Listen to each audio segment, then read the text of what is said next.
1984లో మంగళగిరి పట్టణంలో 30 పడకల హాస్పిటల్ కానివ్వండి, ఈ ప్రాంగణంలో ప్రత్యేకంగా క్యాన్సర్ ట్రీట్మెంట్ కోసం ఆనాడు విశ్వవిఖ్యాత నట సార్వభౌమ శ్రీ నందమూరి తారక రామారావు గారు శంకుస్థాపన చేస్తాం జరిగింది. అంటే కరెక్ట్గా 4 దశాబ్దాల క్రితం ఆయన శంకుస్థాపన చేస్తాం జరిగింది. దాంట్లో భాగంగా మంగళగిరిలో ఉన్న హాస్పిటల్ కూడా పూర్తయింది. అనేక లక్షలాది మంది ట్రీట్మెంట్ కూడా తీసుకుంటాం జరిగింది. నేను ఎప్పుడైతే మంగళగిరి అభ్యర్థిగా వచ్చానో ప్రజలందరూ పదే పదే నన్ను ఒక విషయం కోరారు. ఈ 30 పడకల హాస్పిటల్ని ఏకంగా 100 పడకల హాస్పిటల్ చేయాలని వాళ్ళు కోరటం జరిగింది. ప్రత్యేకంగా వేదికమైన ఉన్న ఏదైతే హాస్పిటల్ కోసం పోరాడి సాధించుకున్న కమిటీ సభ్యులు కూడా నన్ను కలిసి ఇప్పుడున్న ప్రాంగణం కాకుండా కొంచెం పెద్ద ప్రాంతం ఉంటే, కొంచెం ల్యాండ్ పెద్దగా ఉంటే మెరుగైన సేవలు ప్రజలకు అందించవచ్చు అన్న ఆలోచనతో ఈ ప్రాంగణాన్ని మనం ఐడెంటిఫై చేసుకుంటాం జరిగింది. ఇది కూడా గతంలో లాగా ఏదో ఒక 100 పడకల ప్రభుత్వ హాస్పిటల్ కట్టి వదిలేయాలన్న ఆలోచన కాదు. వేదిక మీద ఉన్న మేమందరం కూడా దాదాపు 5-6 సార్లు కూర్చొని ప్రతిసారి ఒక 2-3 గంటలు మేము చర్చించి ప్రతి విషయం సున్నంగా అధ్యయనం చేసిన తర్వాతనే లేఅవుట్ కూడా ఫైనలైజ్ చేస్తాం జరిగింది. ప్రైవేట్ ఆసుపత్రికి ధీటుగా ఈ 100 పడకల ప్రభుత్వ ఆసుపత్రి ఉంటుంది.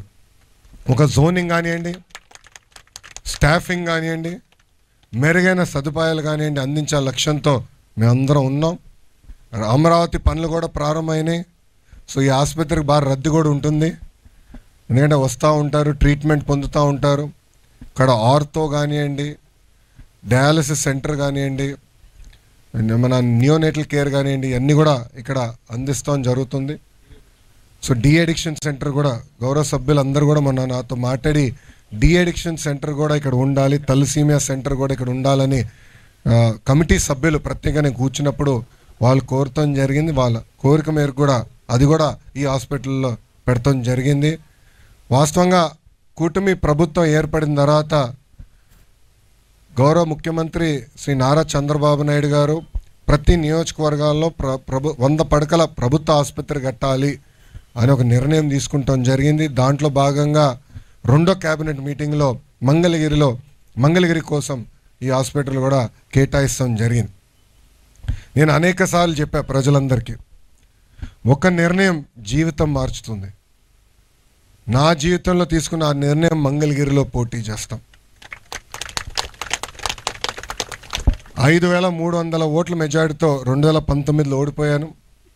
ఆ రోజు నుంచి ఒక పట్టుదల కసితో నేను పనిచేసి ప్రజలకి దగ్గరయ్యాను.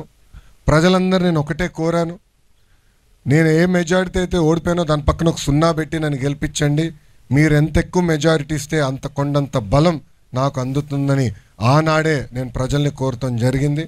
ఆంధ్ర రాష్ట్ర చరిత్రలో ఎప్పుడు రాని విధంగా 91,000 మెజారిటీతో నన్ను గెలిపించి శాసనసభకి మంగళగిరి ప్రజలు నన్ను పంపించారు.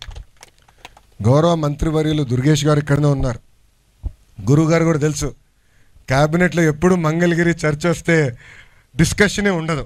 ఎందుకంటే నిజంగానే మంత్రివర్యులు మిగతా మంత్రులు కూడా మంగళగిరి అంటే దాని గురించి చర్చ అవసరమా, శాంక్షన్ చేయండి అని వాళ్ళు కూడా ఏకపక్షంగా నన్ను సపోర్ట్ చేసినందుకు హృదయపూర్వక ధన్యవాదాలు తెలుపుకుంటున్నాను. గౌరవ మంత్రి గారి పైన ఇప్పుడు చాలా పెద్ద బాధ్యత ఉంది మంగళగిరికి సంబంధించింది. అది మా లక్ష్మీ నరసింహస్వామి గుడి అభివృద్ధి కార్యక్రమం. మంత్రి గారు పర్యవేక్షణలో ఆల్రెడీ మేము కూర్చున్నాం. గుడిని కూడా, ఎందుకంటే నేను వారణాసికి వెళ్ళి గౌరవ ప్రధానమంత్రి గారు అక్కడ గుడిని ఎట్లా అభివృద్ధి చేశారు నేను స్వయంగా చూస్తాం జరిగింది. అది ఒక ఆదర్శంగా తీసుకొని గౌరవ మంత్రి గారితో కూర్చుని అనేక మార్లు ప్లాన్లు రివ్యూ చేశాం. త్వరలో ఆ కార్యక్రమం కూడా ప్రారంభించబోతున్నాం. ఇట్లా ఎన్నికల ముందల మంగళగిరి ప్రజలకి నేను ఇచ్చిన హామీలు ఒక పద్ధతి ప్రకారం నిలబెట్టుకుంటా ముందరికెళ్తున్నా. అహర్నిశలు మంగళగిరి ప్రజల కోసం మేము కష్టపడతాం. కూటమి ప్రభుత్వం ఒకటే, అన్ని ప్రాంతాలు సమగ్ర అభివృద్ధి చెందాలనేది మా లక్ష్యం. దాంట్లో భాగంగా మంగళగిరిని మేము అభివృద్ధి చేస్తాం.